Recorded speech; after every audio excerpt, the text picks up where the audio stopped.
त्याच्यासाठी तुम्ही थोडं भांडवल टाकलं आणि सॅम्पल फ्लॅट बनवला तर तुम्हाला कोणाला कन्व्हिन्स करायची गरज नाही. मी काय देतोय हे माझ्या समोर मी दिलेलं आहे. तुम्ही त्याच्यासाठी सॅम्पल फ्लॅट बनवा. बाकीच्या काही सुखसुविधा जे तुम्ही ग्राउंडला देणार आहात का काय देणार आहे, तर ते एक सुरुवातीला सर्वात पहिली सॅम्पल फ्लॅट बनवला ना तुम्ही, ग्राउंड सोडून पहिला बनवून, की तुम्ही क्लायंटला काय देणार आहे, तुमच्या सायझेस काय आहे लोकांना कळायला लागले की तर मग लोक बुक करतील. आणि फर्स्ट जनरेशन ऑन्टरप्रेनर आहे. मी पहिले IT मध्ये काम करायचो, पण आता माझी रिसेंट एंट्री झाली कन्स्ट्रक्शनमध्ये. आमचा फॅमिली बिझनेस आहे, पण ट्रेडिशनल वेजमध्ये चालतो.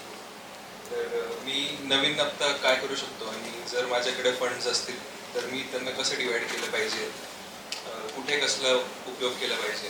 कारण की फर्स्ट कॅपिटल जास्त जे इंट्रोड्यूस करतो ते प्रोटेक्ट करणं खूप महत्त्वाचं असतं. ते जर संपलं तर तिथून पुढे कठीण सफर वाटला. बरोबर आहे तुमचा प्रश्न. मला असं सांगायला पाहिजे की नेहमी बी प्लॅन आपला रेडी पाहिजे आपल्याकडं, की आपण आता 600 वाराचा प्लॉट घेतो, 20,000 फूट करणार आहे, तर कमीत कमी आपल्याला RCC पूर्ण करून एक सॅम्पल फ्लॅट पण बनवला ना तर आपली बुकिंग भेटणार आपल्याला, आपल्या क्वालिटीवर आणि आपल्या स्वतःवरच तुम्ही पहिले तर विश्वास ठेवा. आणि त्याला नंतर अगर समजा नाही बुकिंग भेटली तर आपण ते भांडवल आपल्याकडं ठेवून लोन काढून किंवा आपण करून तो इनफ्लो आउटफ्लो तुम्ही मॅच करा, तर तुम्हाला नक्की मला वाटतं त्याच्यातनं मार्ग भेटत जातील. आणि रिअल इस्टेट आता असं आहे की जवळपास मी प्रोजेक्ट बघतोय तर 70-80% बुकिंग होऊनच जातात आहे. आणि त्या पॉकेटचा अगर तुम्ही बघितलं 15 लाख 20 लाखाचे फ्लॅट बसतात आणि तुम्ही अगर 50 लाखाचे बसवले तर मग तुम्हाला तो थोडा घातक होऊ शकतो. पण तुम्ही त्या मार्केटच्या याच्यात चालले की त्या पॉकेटमध्ये हा माल विकला जातोय, त्या आजूबाजूच्या 20-25 बिल्डिंगमध्ये तुम्ही गिराईक बनून गेले, सर्व फ्लॅटचं बघितलं काय देतात हे काय नाही, त्या कॉम्पिटिशनमध्ये गेले तर मग तुम्हाला तो प्लॅटफॉर्म भेटून जाईल आणि तुम्हाला आयडिया पण येईल त्या पॉकेटची. पण मला असं वाटतं बी प्लॅन तुम्ही नेहमी रेडी ठेवायला पाहिजे रिअल इस्टेटमध्ये. भांडवल तुम्ही सर्व लावलं तरी काय हरकत नाही, ॲसेटच होणार आहे शेवटी, ती ॲसेट कधी वेस्ट नाही जाणार. अजून मला असं सांगावं वाटतं की शेअर्स किंवा या मार्केटपेक्षा आपली लँड मार्केट फार चांगला रिटर्न देते. 4 ते 5 वर्षात एखादा तुम्हाला चान्स येतोच आहे की जेव्हा तुम्हाला पीक पिरियड येतो आणि त्यावेळेस तुमचं सर्वच निघून जातं बाकीच्या लॉसेस.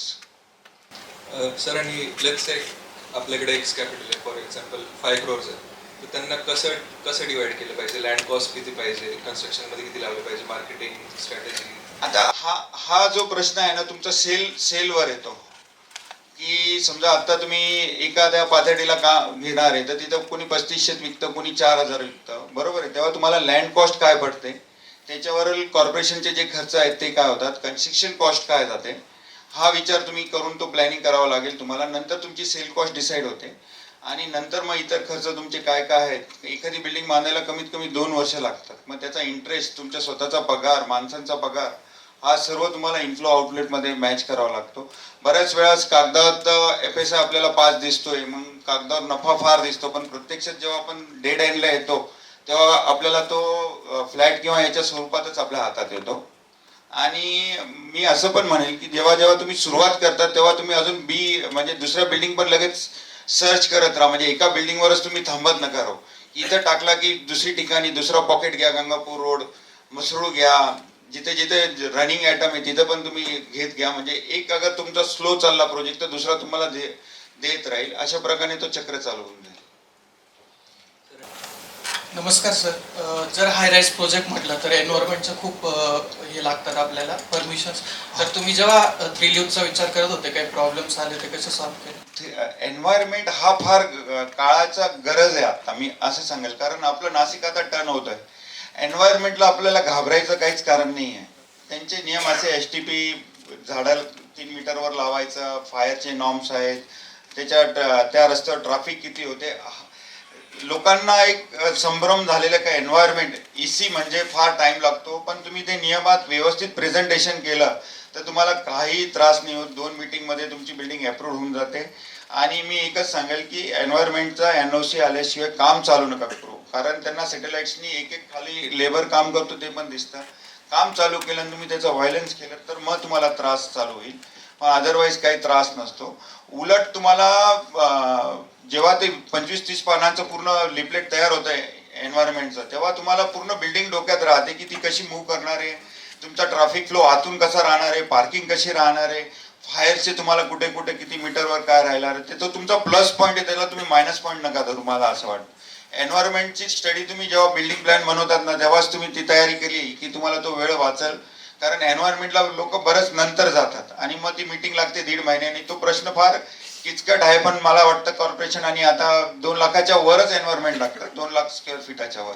लहान बिल्डिंगाला लागत नाही. पण एन्व्हायरमेंटला तुम्ही प्लस पॉईंट घ्या, मायनस नका समजू.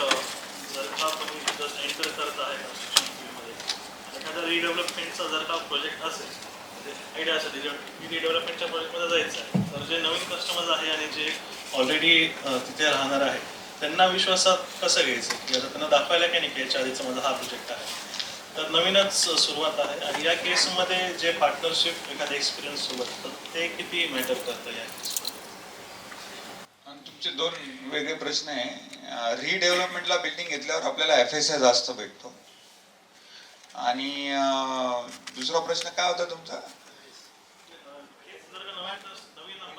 त्याच्यासाठी तुम्ही थोडं भांडवल टाकलं आणि सॅम्पल फ्लॅट बनवला तर तुम्हाला कोणाला कन्व्हिन्स करायची गरज नाही. मी काय देतोय हे माझ्या समोर मी दिलेलं आहे.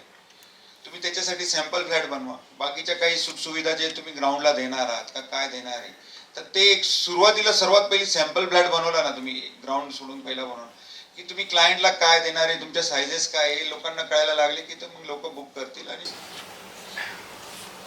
त्यांचा जो प्रश्न होता ना सर, म्हणजे त्यांचं असं म्हणणं होतं की ज्यावेळेस आम्ही रिडेव्हलपमेंटसाठी कुठे अप्रोच होतो तेव्हा आमचा एकही प्रोजेक्ट नाही, त्यावेळेस आम्ही काय सांगितलं की ते आम्हाला देणार नाही. समजा दीपक तांदे सरांचा कोणी व्यक्ती तिथे गेला तर ते सगळ्यात पहिले तुम्हालाच काम देतील. आम्ही जर सुरुवात करायला तर त्यांच्यावर विश्वास कसा असतो?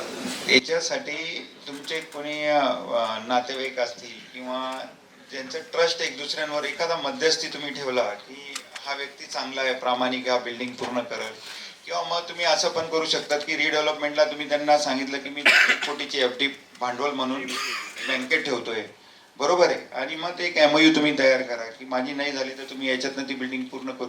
त्यांचा विश्वास संपादन करण्यासाठी तुम्ही जे भांडवल प्लॉटमध्ये टाकत असाल ते काही प्रमाणात बँक गॅरंटी द्या त्यांना. किंवा तुमच्या एक कोणी मध्यस्थी चांगला असेल आणि त्यांचे जे लोक असतील मध्यस्थी, त्यांचा मध्यस्थी केल्याने मला असं वाटतं की हा प्रश्न थोडा बहुत सॉल्व्ह झाला पाहिजे. पण शेवटी सुरुवात करताना आपल्याला हा त्रास होणार आहे. 4-10 बिल्डिंगवाले नाही म्हणतील, 1 बिल्डिंगवाले पुढं झालं की मग ते सुरुवात होईल. आणि या प्रकारे तुम्ही सुरुवात करू शकता. सर